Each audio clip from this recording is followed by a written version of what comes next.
What was supposed to be a routine interview on CBS This Morning turned into the biggest disaster of Meghan Markle's career. A single question from Nate Burleson forced the former royal to flee the studio, leaving behind the most uncomfortable silence in morning television history. The CBS This Morning studio buzzed with its usual pre-show energy as makeup artists applied final touches and producers scurried around with clipboards, ensuring every detail was perfect. The iconic orange sofas gleamed under the bright studio lights, and the familiar backdrop of the CBS logo created the warm, inviting atmosphere that had made the show a morning staple for millions of Americans. Nate Burleson sat confidently in his chair, reviewing his notes one final time. The former NFL star turned television personality had built a reputation as one of the most personable and insightful interviewers in daytime television. His easy smile and genuine curiosity had made guests feel comfortable sharing their most personal stories. But today, something felt different. His research team had provided him with questions that went deeper than the usual promotional softballs,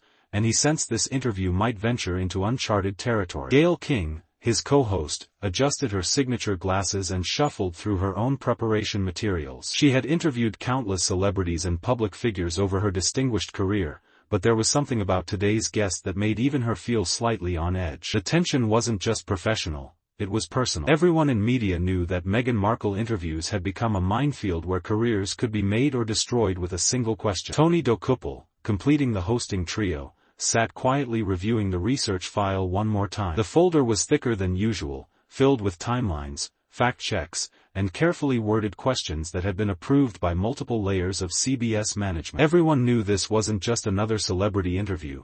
This was a moment that could define the show's legacy. At exactly 7:45 a.m., Meghan Markle's black SUV pulled up to the CBS building. She emerged wearing a perfectly tailored navy blue blazer over a crisp white blouse, her hair styled in loose waves that caught the morning light. Her smile was camera-ready, practiced to perfection, but those who looked closely might have noticed a slight tightness around her eyes, the kind that comes from someone who's been burned by interviews before. Her security detail flanked her as she walked through the building's corridors, her heels clicking against the polished floors with military precision. She had trained herself to move with purpose, to project confidence even when she felt anything but secure.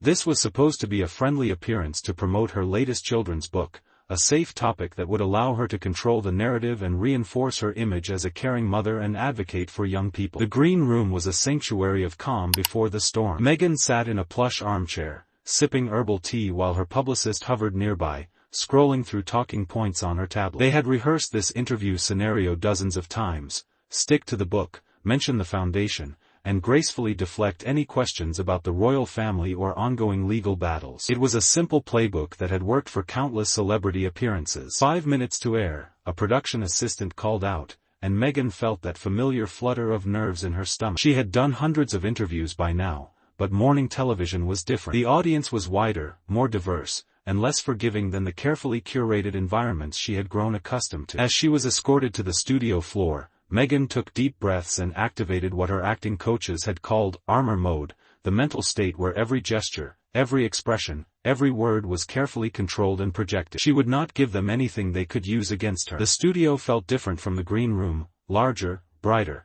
and filled with the quiet intensity that comes before live television. Camera operators adjusted their positions, sound technicians did final checks, and the floor director held up fingers counting down the seconds until they went live. Nate Burleson stood to greet her, his genuine smile warm and welcoming. "Meghan, thank you so much for being here this morning. We're really excited to have you." "Thank you for having me, Nate," she replied, accepting his handshake with both hands in that practiced way that suggested intimacy while maintaining professional distance. "I'm excited to be here." Gayle King joined them at the interview area, and the three of them engaged in the kind of pre-interview small talk that was designed to put guests at ease. They discussed the weather, the book's beautiful illustrations, and how lovely it was to see her again. Everything felt normal, routine, safe. 30 seconds to live, the floor director announced, and everyone took their positions. Meghan settled into the guest chair, crossing her legs at the ankles and placing her hands in her lap in that distinctly royal posture she had never quite abandoned. Her book sat prominently on the coffee table between them, its colorful cover catching the studio lights perfectly. The red lights on the cameras blinked on, and suddenly they were live, broadcasting to millions of homes across America. "Good morning, and welcome back to CBS This Morning," Gayle began with her characteristic warmth. "We're joined now by Meghan Markle, the Duchess of Sussex, who's here to talk about her beautiful new children's book. Meghan, thank you for being with us. Good morning, Gail. It's wonderful to be here, Meghan replied, her voice carrying that carefully modulated tone she had perfected, confident but not arrogant, warm but not overly familiar. Nate leaned forward slightly, his expression interested and engaged. This book is really stunning, Meghan. Can you tell us what inspired you to write a children's story at this particular moment in your life? It was exactly the kind of question she had prepared for, and Meghan's response flowed smoothly. She spoke about the importance of teaching children about kindness, about how her own experiences as a mother had opened her eyes to the power of storytelling, and about wanting to create something that would inspire young readers to see themselves as capable of changing the world. For the first 10 minutes, everything proceeded exactly as planned. The questions were gentle, focused on the book and her charitable work. Meghan felt herself relaxing into the familiar rhythm of a promotional interview. This was going to be fine. This was going to be easy. But then Nate's tone shifted almost imperceptibly. His smile remained warm, but something in his eyes had changed, a sharpness that hadn't been there before. You know, Meghan, one of the things that struck me about this book is its theme of finding your voice and speaking your truth, he said, holding up the book and flipping through a few pages. It made me think about your own journey over the past few years, and how you've certainly found your voice in some very public ways. Meghan's internal alarm system activated, but she maintained her composure. Well, I think it's important for everyone to feel empowered to share their authentic experiences, especially when those experiences might help others who are going through similar challenges. Nate nodded thoughtfully, setting the book back down on the table. Absolutely. And you've certainly been sharing your experiences quite openly. The Oprah interview, the Netflix series, your husband's book, various podcasts and appearances. There's been a lot of truth-telling. There was something in the way he said, truth-telling, that made Meghan's shoulders tense slightly. Yes, well, I think transparency is important, especially when there's been so much misinformation. That's interesting, Nate interrupted gently,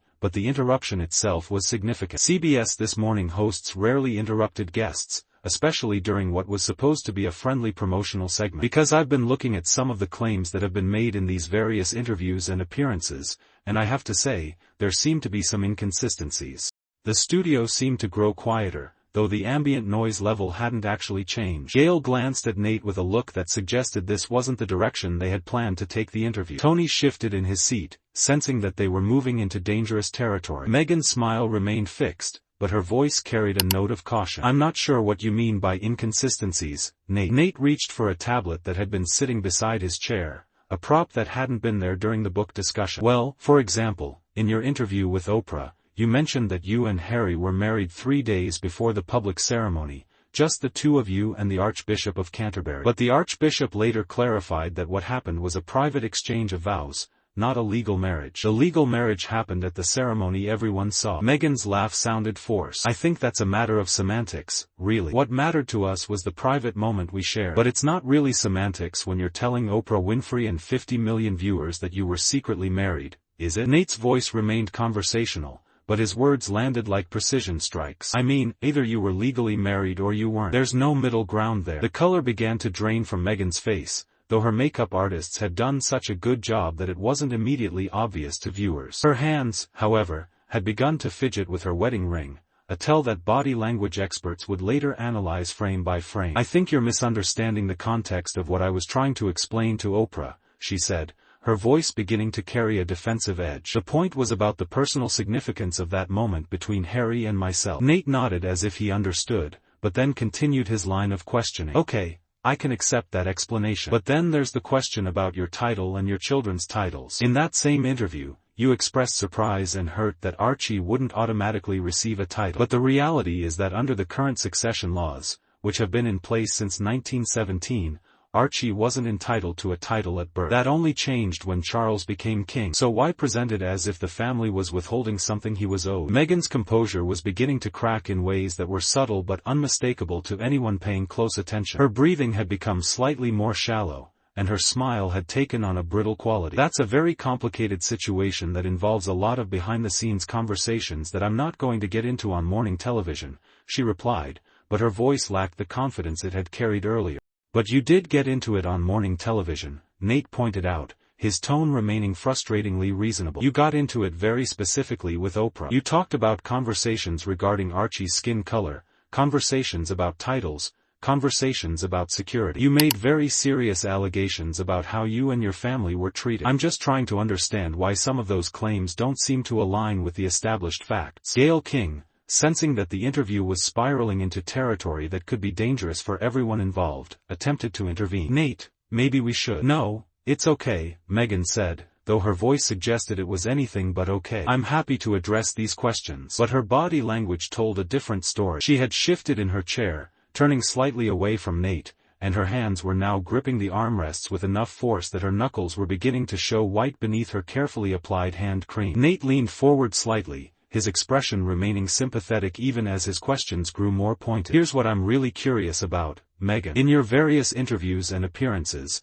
you've painted a picture of yourself as someone who was naive about royal life, who didn't understand the protocols or the expectations. But you're an intelligent, educated woman who had been in the public eye for years. You had agents, managers, publicists. Is it really believable that you went into this marriage completely unprepared? The question hung in the air like a challenge. Meghan's mouth opened slightly as if she was going to respond, then closed again. For a moment, the confident, media-trained facade slipped entirely, revealing something raw and defensive underneath. I think, she began, her voice now carrying a slight tremor, that there's a difference between understanding something intellectually and living it emotionally. No amount of preparation could have prepared me for the reality of what that life was like. But that's just it, Nate pressed, and now his voice carried a note of genuine confusion rather than accusation. If the reality was so different from what you expected, if it was so difficult and isolating, why continue to put yourself and your family in the public eye? Why the interviews, the documentaries, the books? Why not actually pursue the privacy you said you wanted? It was the question that cut to the heart of everything, the question that revealed the fundamental contradiction in Meghan's public narrative. She wanted privacy but courted publicity. She complained about media intrusion while granting exclusive interviews. She spoke about wanting to protect her children while putting their lives on display for Netflix cameras. Meghan's face flushed red, and for the first time since the interview began, her carefully constructed composure completely crumbled. That's not, you're mischaracterizing. We're trying to tell our truth in our own way rather than letting others define our story. But whose truth is it, really? Nate asked, and now his tone had shifted to something approaching genuine concern. Because from where I sit, it looks like you've created multiple versions of events depending on the audience and the platform. The version you told Oprah is different from what you've said in other interviews. The timeline keeps shifting. The facts keep changing. So which version should we believe? Something inside Meghan snapped. Her eyes filled with tears, but they weren't the sympathetic tears of a victim.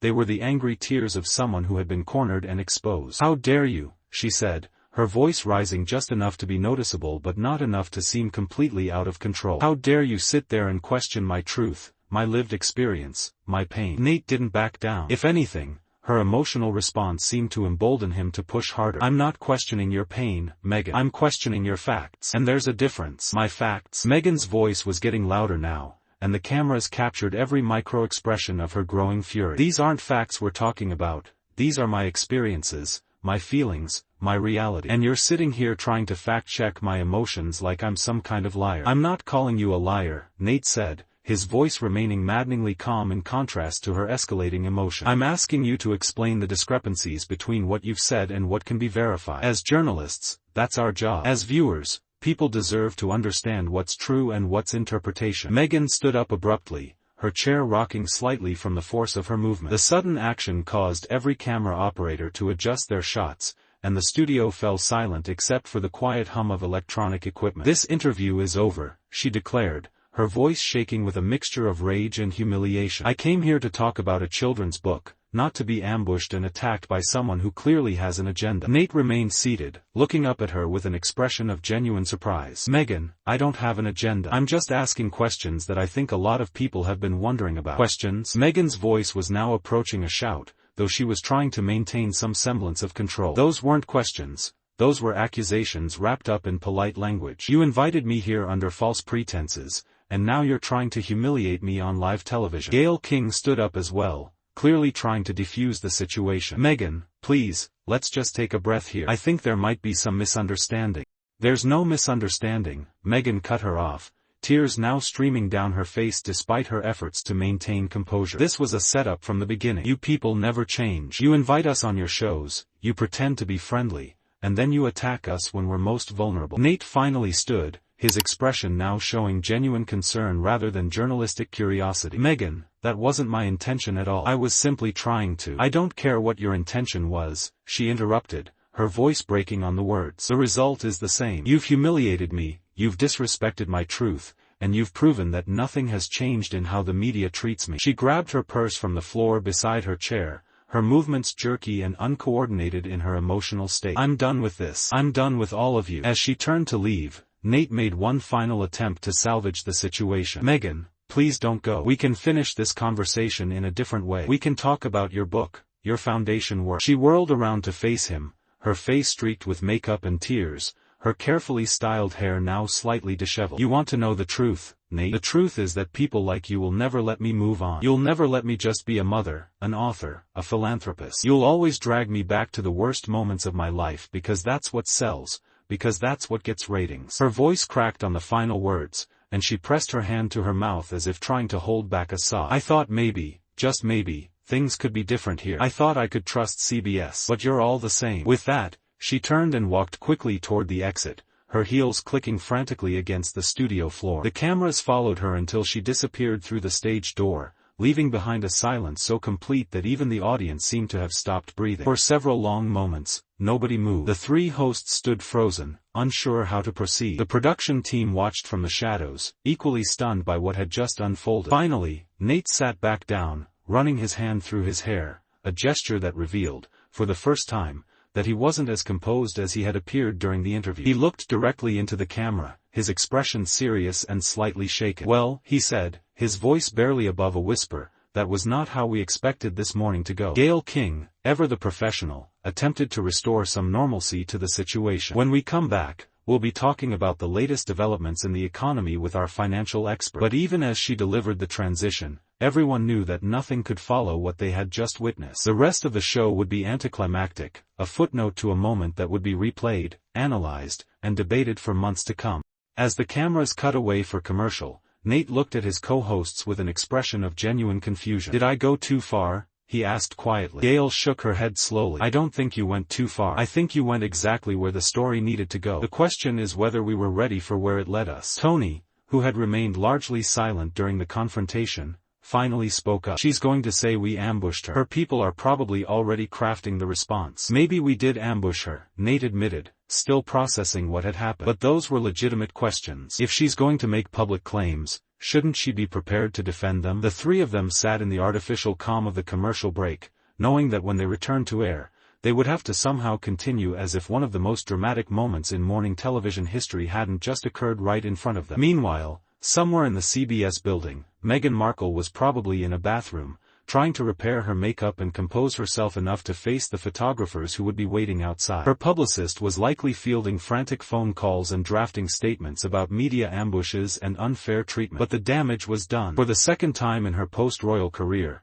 she had fled an interview when the questions became too difficult to answer. And this time, it had happened on live television, in front of millions of witnesses. Whether you believed her tears were genuine or calculated, whether you thought Nate's questions were fair or aggressive, one thing was undeniable: the careful narrative she had constructed about her life and experiences had been challenged in a very public way, and her response had been to run rather than engage. The truth, as they say, has a way of coming out. And sometimes, the most revealing truth is found not in what people say, but in how they react when their words are questioned.